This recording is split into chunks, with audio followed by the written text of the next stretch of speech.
चुपचाप बैठ जाओ जहां जगह मिले, बैठ जाओ, थोड़ा ध्यान पे बैठो, दूर दूर बैठो, दूर दूर, थोड़ा हट के बैठो जिससे कि भजन में बाधा ना पड़े, एक दूसरे का हाथ पैर ना लगे। बैठ जाओ ध्यान पर।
जय गुरुदेव।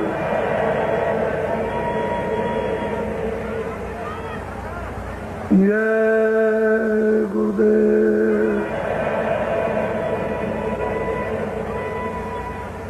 जय गुरुदेव नाम कीर्तन। जय गुरुदेव नाम कीर्तन।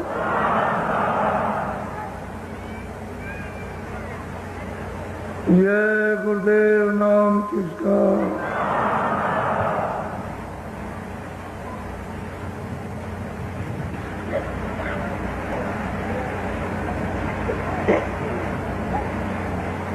बच्चे और बच्चियों,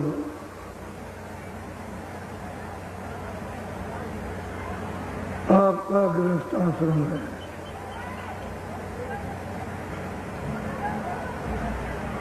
इस गृहस्थ आश्रम में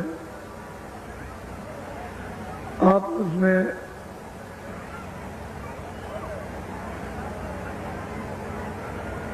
क्रोध ज्यादा मत किया करो। क्रोध चांडाल का राक्षस देवता है। सवार हो जाएगा तो बुद्धि कुछ भी नहीं करेगी, बुद्धि को नष्ट कर देगा। उससे अच्छा ये है कि पति कुछ पत्नी से कहे तो पत्नी को चाहिए चुप करे। वो दो चार बार बोलेगा, जब पत्नी कोई जवाब नहीं देगी तो चुप हो जाए। और पत्नी जब नाराज हो जाए तो पति को चाहिए कि घर में परेशानी की वजह से नाराज है, अपने को कुछ नहीं कहना,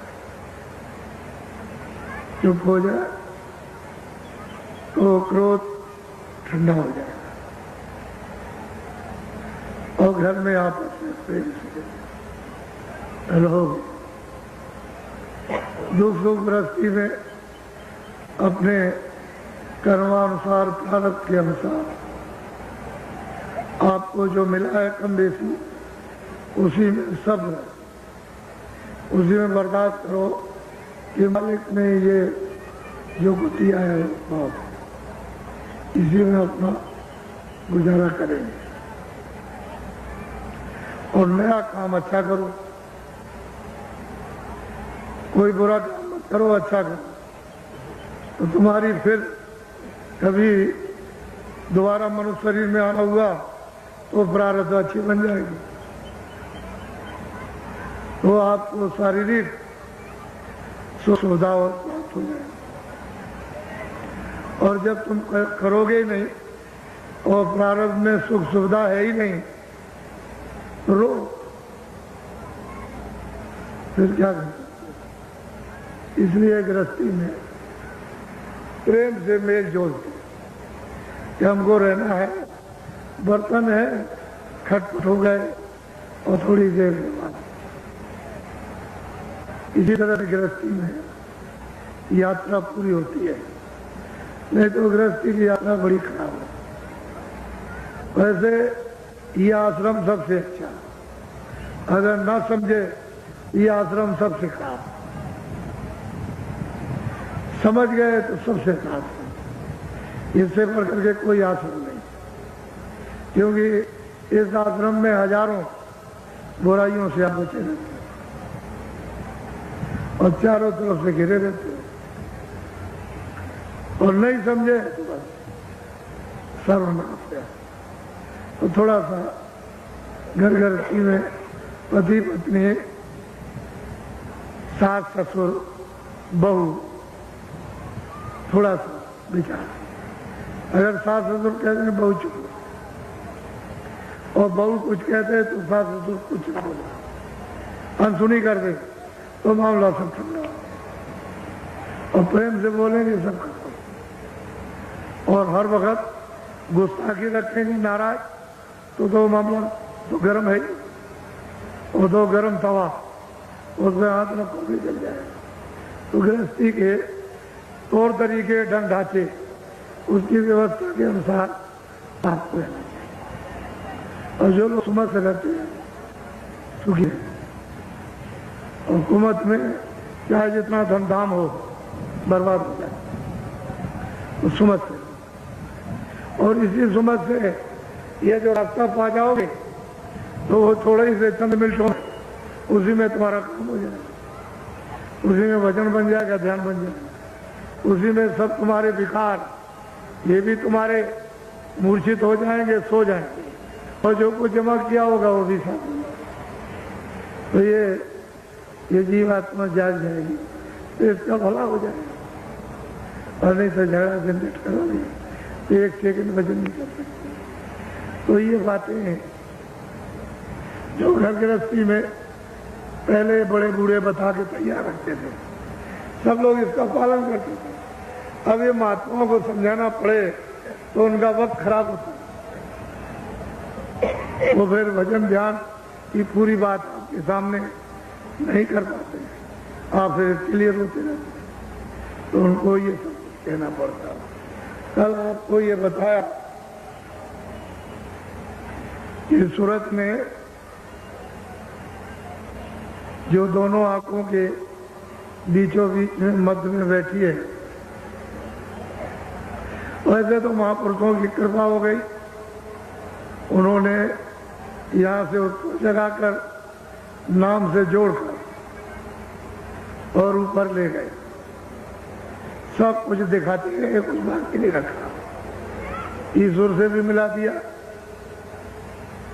सब कुछ दिखाया, ब्रह्म से भी मिला, सब कुछ दिखाया, पार ब्रह्म से मिला, माँ काल, और सब कुछ दिखाकर वो सत्य देश है, वो जो सच्चा प्रीतम है उसके पास पहुंचा दिया।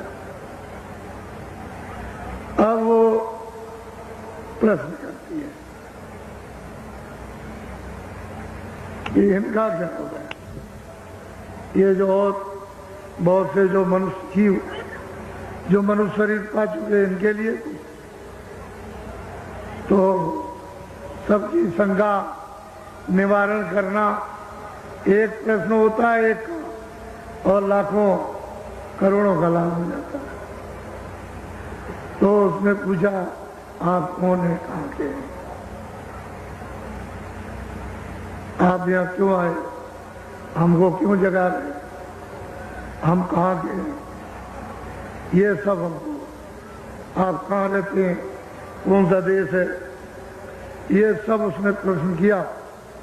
और उन्होंने कहा कि आप नरकों में हैं, 84 में हैं, कि आप यहाँ मृत्युलोक में, कि स्वर्ग वैकुंठ में, या आप इंद्रपुरी गंधर्व लोक में, या शिव मुकाम में, विष्णु में, या सूर्य लोक में, चंद्रलोक में, कहाँ पर आप, या आप सर्वत्र जगह सब जगह रहते हैं।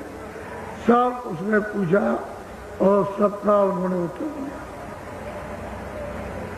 यानी कोई किसी तरह की उन्होंने उनकी संख्या में औरों की संख्या में कमी नहीं रखी। अब वो सूरत पूछती है कुछ और, जानना चाहती है, और वो इसके बारे में असली चीज इसको बताना चाहती है ताकि इसके द्वारा सबको मालूम हो जाए।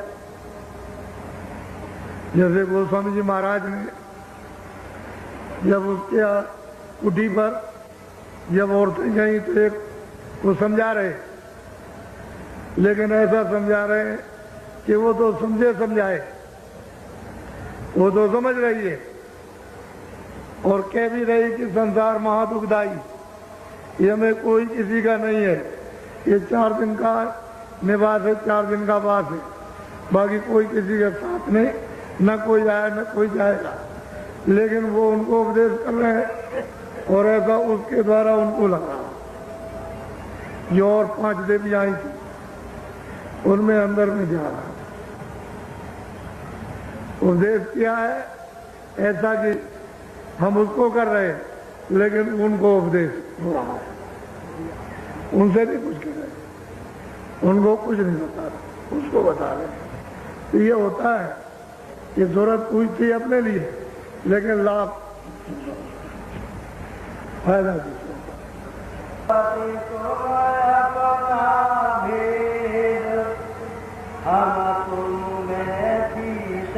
अब वो कहते हैं कि देख सूरत,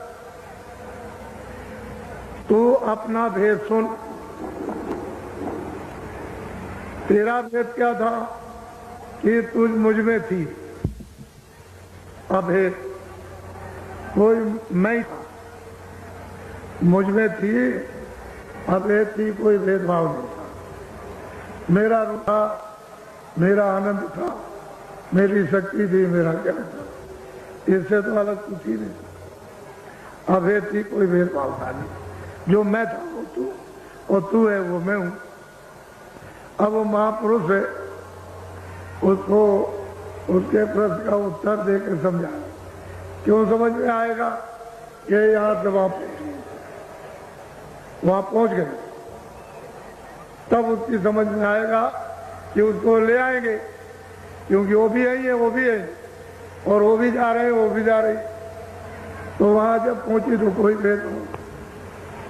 जहां की बूंद थी उसी सिंध में फिरा गई, उसमें लय हो गई। जल की बूंद समुद्र में गिरे, समुद्र रूप, फिर उसको कोई बूंद नहीं कहता, समुद्र कहते हैं। यही सूरत जब वहां पहुंच जाएगी तो समुद्र है, फिर सूरत नहीं है, बूंद नहीं, वो शब्द रूप है, और वहां सब शब्द ही शब्द है। वो कहते हैं